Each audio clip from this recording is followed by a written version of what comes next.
Very good, మంచి country select చేసుకున్నాం. కాకపోతే ఆస్ట్రేలియా ఇంటెలిజెన్స్ డిపార్ట్మెంట్ చాలా స్ట్రిక్ట్. ఓ, సో మీరు 5%కి బదులుగా 15% కమిషన్ ఇవ్వాల్సి ఉంటుంది. 15% కమిషనా? ఎస్. మా ఇంటికి వచ్చినప్పుడు 5% కమిషన్ అన్నారు. మరి మీరు ఇంట్లో లేను అన్నారు, ఎక్కడికి వెళ్ళారో తెలీదు అన్నారు. సర్లేండి, అవసరం నాది. 15% మీరు కమిషన్ తీసుకొని రిమైనింగ్ అమౌంట్ అంతా ఆస్ట్రేలియాలో నేను చెప్పిన అడ్రస్కి మీరు సెండ్ చేయండి. Okay sir. హైదరాబాద్లో జనాల్ని మోసం చేసినందుకు 50 కోట్ల దాకా గిట్టుబాటు అయిందన్నమాట. ఇప్పుడు ఆ డీటెయిల్స్ అన్నీ అవసరమా? మాకు పక్కా అవసరం. అసలు మేము వచ్చిందే దానికోసం కదా. What do you mean? Mister Rahul, 420 sir what do you mean అని అడుగుతున్నారు.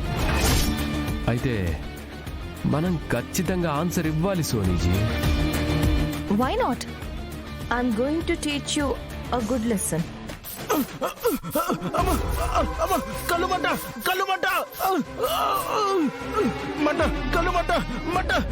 ఒరేయ్, పొంగనామాలు అనే దిక్కుమాలిన సంస్థని స్టార్ట్ చేసి ఎంతో మంది అమాయకుల్ని ముంచేసి కోట్ల రూపాయలు నొక్కేసి ఫారెన్ పారిపోవాలని చూస్తావా?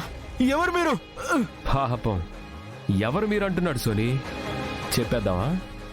ఇంకాసేపట్లో అరెస్ట్ కాబోయే వాడికి మన డీటెయిల్స్ ఎందుకులేండి, వీడిని తీసుకెళ్దాం పదండి. ఆగండి, ఆగండి, ఆగండి. నాకు మీ మీద ముందు నుంచి అనుమానంగా ఉంది, అందుకే నా జాగ్రత్తలో నేనున్నాను. ఒరే తమ్ముళ్ళు, వచ్చి వీళ్ళ సంగతి ఏంటో చూడండి రా. అవ్వా అవ్వా, ఎవరికైనా తెలిస్తే నవ్విపోతారు. ఈ వయసులో ముద్దులు కావాల్సి వచ్చినాయా? ముద్దులు రండి రండి. ముసలాళ్ళకి దసరా పండుగంటే ఏమో అనుకున్నాను. 60 ఏళ్ల వయసులో 20 ఏళ్ల చేష్టలేంటో నాకేం అర్థం కావట్లేదు. అమ్మా, 60 ఏళ్ళొచ్చినా 70 ఏళ్ళొచ్చినా మగాడి బుద్ధి వంకర బుద్ధి అంటారు. ఆయన్ని కట్టుకున్న భార్యగా ఆయన్ని కాపాడుకోవడం నీకు తప్పదమ్మా. ఏంటి కాపాడుకునేది? నా అల్లుణ్ణి చూడు, 40 ఏళ్ల వయసులో కూడా ఎంత నిజాయితీగా ఉన్నాడో. ఎవరు, నేనా? ఏ కాదా? అవునవును, మీరెట్టా అనుకుంటే అట్టాగే. నిజాయితీకి నిగ్రహానికి నిలువెత్తు నిదర్శనంలా ఉంటాడే నా అల్లుడు. ఓరి నాయను, ఈ ముసల్దానికి నా మీద చాలా ఎక్స్పెక్టేషన్స్ ఉన్నట్టున్నాయి. అసలు రూపం తెలిస్తే గుండాకి చచ్చిపోతాదేమో. నిజమే అత్తయ్య గారు, అన్నయ్య లాంటి భర్త ఎంతమంది ఆడవాళ్ళకి దొరుకుతారు చెప్పండి. Thank you sister. మీ మొహాలు మొండ. పొగడాల్సిన రామయ్య గురిని తిడుతున్నారు, తిట్టాల్సిన నన్ను పొగుడుతున్నారు. అందుకు కాదు మీ మొగుళ్ళు మీకు దూరంగా పారిపోనది. ఏది ఏమైనా జరిగిన దాంట్లో మామయ్య గారి తప్పు మాత్రమే కాదత్తయ్య గారు, ఆ కాజల్ తప్పు కూడా ఉంది. అబ్బెబ్బే, భార్యకి దూరంగా ఉన్న మగాడిని ఏ ఆడదైనా ఈజీగా వల్ల వేసుకుంటుంది అత్తయ్య గురు. కంటి ముందు ఉన్నారు కాబట్టి కనీసం కాపాడుకోవడానికైనా ఉంది. అదే దూరంగా ఉంటే ఈ పాటికి ఎన్ని ఘోరాలు జరిగిపోయి.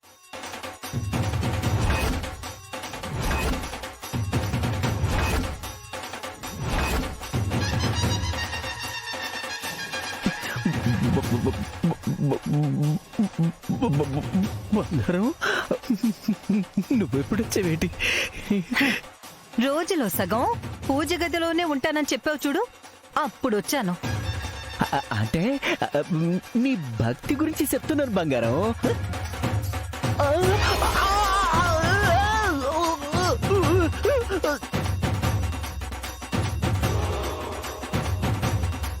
ఇంకోసారి బంగారం అన్నావంటే ఈ బొగ్గలు పీకి చేతిలో పెడతాను.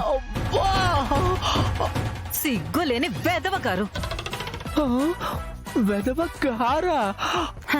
అవును, భర్తని గౌరవించడం భార్య ధర్మం కదా, అందుకే గౌరవిస్తున్నాను. పనికి మళ్ళా చెత్త వెధవ గారు. ఇవేంతిక్లే, అయినా ఇప్పుడు నేనేం చేశానంటే? ఇంకా ఏం చెయ్యాలి? ఇంకేం చేయాలి? మీరు క్షేమంగా ఉండాలని, నిండు నూరేళ్లు సంతోషంగా ఉండాలని నేను లేచిన దగ్గర నుంచి ఉపవాసాలు చేసుకుంటూ, పూజలు చేసుకుంటూ, వ్రతాలు చేసుకుంటూ ఉంటుంటే మీకు పరాయి ఆడది కావాల్సి వచ్చిందా? పరాయి ఆడది నువ్వు నన్ను అపార్థం చేసుకుంటున్నావు బంగారం. ఏంటి? అపార్థం చేసుకుంటున్నానా? ఆహా. ఇంకా నన్ను మోసం చెయ్యాలని చూస్తున్నావా? నిన్ను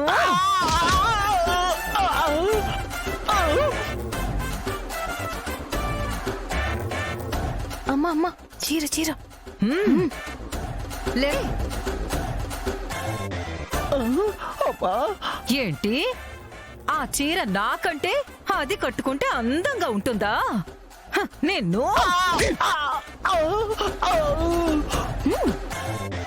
లే. నిన్ను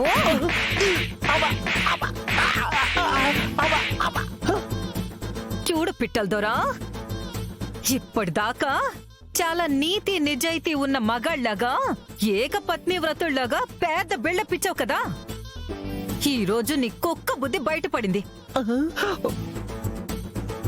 ఈ మొక్క మా అమ్మకి చెప్పి నీ పీక పిసికి బయటకు గెంటడానికి అరక్షణం చాలరా. కానీ ఇంట్లో పెద్ద పాలేరులాగా అడ్డమైన పనులన్నీ చేయడానికి ఒక వెధవ కావాలి కదా. అందుకే నిన్ను వదిలేస్తున్నాను. ఇంకోసారి కనుక నిన్నిలాంటి పరిస్థితుల్లో చూశానో పూజలు చేసే ఈ చేతులతోనే నీ పీక పిసికి చంపేస్తాను. జాగ్రత్త.